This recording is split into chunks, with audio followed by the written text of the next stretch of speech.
அக்கா கனிமொழி அவர்கள் காலையில் சமூக வலைதளத்தில் இந்த பதிவு போட்டிருந்தாங்க. அக்கா அவர்களுக்கு பதில் நம்ம கொடுத்துருந்தோம் சமூக வலைதளத்தில். அக்கா அவர்கள் ஒரு விஷயத்தை நல்லா புரிஞ்சுக்கணும். கல்விக்கு பணம் தர மறுக்கிறாங்க அப்படிங்கிறது தவறான ஒரு சொல்லாடல். மத்திய அரசு பல ஹெட்டில் பல பணம் வருது. அது ஆரம்ப கல்வியாக இருக்கட்டும், உயர்கல்வியாக இருக்கட்டும், எல்லா இடத்துக்குமே மத்திய அரசு பணம் கொடுக்குறாங்க. எங்கேயும் இல்லை என்று சொல்லலை. இப்போ இது சமகிரக சிக்ஷா அப்படின்னு சொல்லக்கூடிய அந்த பர்டிகுலர் ஹெட்டு அது எல்லாமே தேசிய கல்வி, புதிய கல்வி, அதை நோக்கி அது மாறிடுச்சு. சர்வ சிக்ஷா அபியான் மாறி இருக்கு.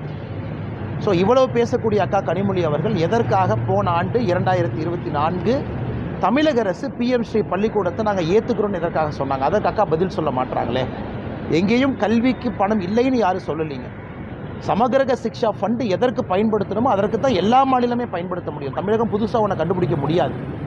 அதைத்தான் தர்மேந்திர பிரதான் அவங்க சொல்லியிருக்கிறாங்க. இந்த PM ஸ்ரீ பள்ளிக்கூடத்திற்காக புதிய கல்விக் கொள்கையினுடைய முக்கியமான சில விஷயங்களுக்காக நீங்கள் பயன்படுத்தலாம் அப்படின்னு. அதை அவங்க திரித்து மாற்றி பேசி நாம் ஏதோ கல்விக்கு பணம் கொடுக்க மத்திய அரசு மறுக்கிறாங்கன்னு தொடர்ந்து பேசுவது சரியல்ல.